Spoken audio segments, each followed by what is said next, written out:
President of the Republic of Azerbaijan Ilham Aliyev received a delegation of the U.S. Church of Jesus Christ of Latter-day Saints on November 13th. The meeting highlighted the efforts undertaken at the state level in Azerbaijan to promote intercultural and interreligious dialogue, as well as many significant international events that have been organized in the country in this regard.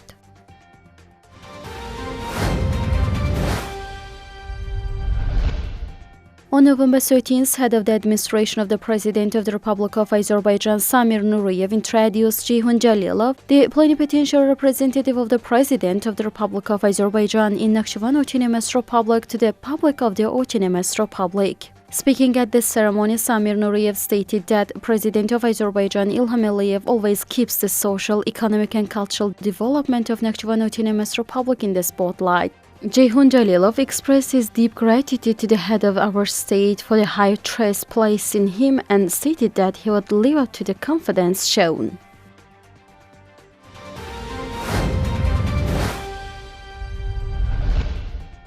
Within the framework of COP30, the annual high-level dialogue of the Baku Climate and Peace Action Center, the leading initiative of COP29, was held, jointly organized by the Green Climate Fund and the International Organization for Migration. The main goal of the meeting was to further advance the global agenda on climate change and peace. Speaking at the opening of the event, COP29 President Mukhtar Babayev noted that the Baku Center, establishing during COP29, has laid the foundation for a new stage of cooperation between climate action, peace and stability. At the end of the event, the Belam communique of the Baku Center's high-level dialogue was adopted.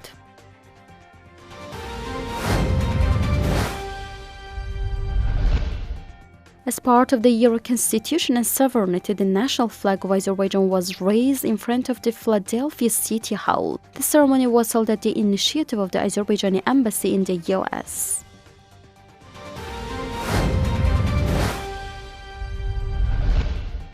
The great return to the liberated territories continues. Today, another resettlement convoy consisting of families who had been temporarily settled in various parts of the republic, mainly in dormitories, sanatoriums and administrative buildings, departed from Aghdam to the villages of Vengli in Aghdara, as well as Badara and Dashbulag in Khojalı. At this stage, 11 families were relocated to Vengli village of Aghdara, 9 families to Dashbulag village, and 6 families to Badara village.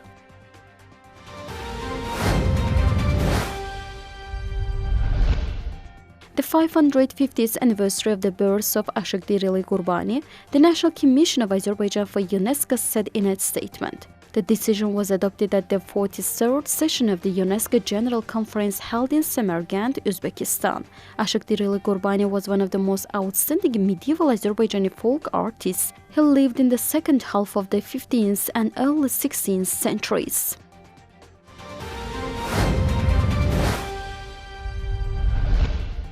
Nearly 40 Azerbaijani students who were denied entry to Moldova will return to Azerbaijan. Ayhan Hajizadeh, spokesman of Azerbaijan's Ministry of Foreign Affairs, noted that the Azerbaijani embassy in Moldova is aware of the situation and has provided full support to the affected students. However, the Moldovan side didn't allow their entry into the country because their university admission documents were not in order, Hajizadeh explained. They will be repatriated to Azerbaijan.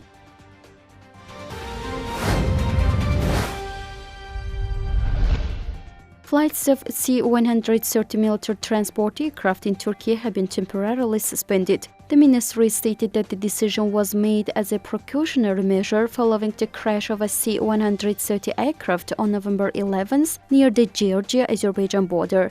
An investigation into the incident is currently underway.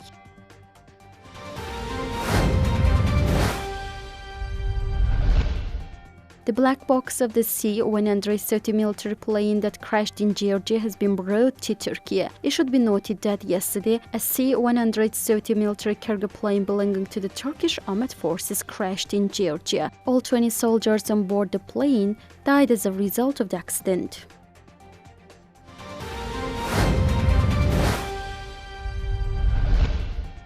The longest shutdown in U.S. history has ended a few days ago after the Senate and the House of Representatives approved a government funding bill by a majority vote. The bill was signed by President Donald Trump.